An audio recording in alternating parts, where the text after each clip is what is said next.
When Bashar al-Assad took control of Syria, it was called the Damascus Spring. Hopes were high for a more peaceful and open society. That's because Assad was widely known as mild, unassuming, and in favor of modernization, a sharply different image from his father, Hafez al-Assad, a brutal and repressive dictator accused of using chemical weapons against his own people.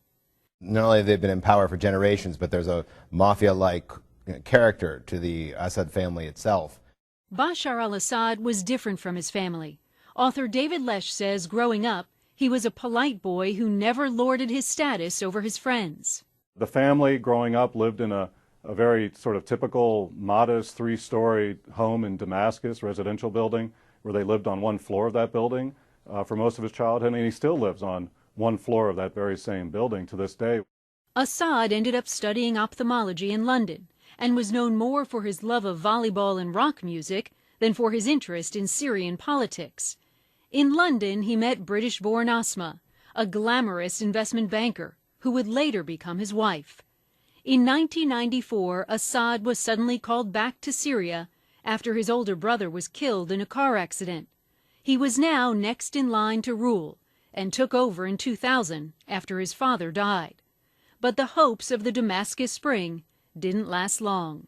Many from the so-called old guard that had been in Syria under their father, had been in leadership positions, basically came to him and said, listen, son, this isn't how we do things here. This is going to undermine our legitimacy. This is going to undermine the position that we've worked very hard to get and maintain over the decades.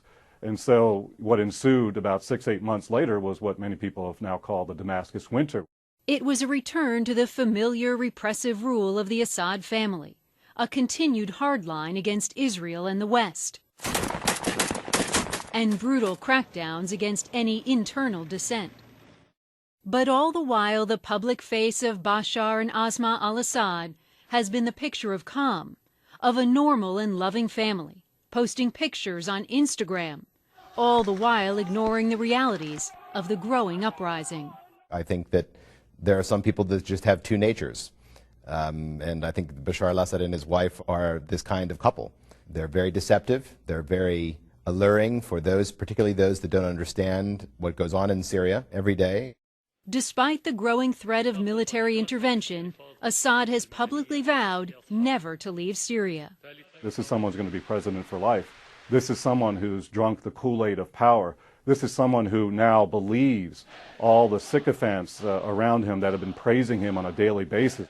The once mild-mannered ophthalmologist, now comfortable with his power. Randi Kaye, CNN, New York.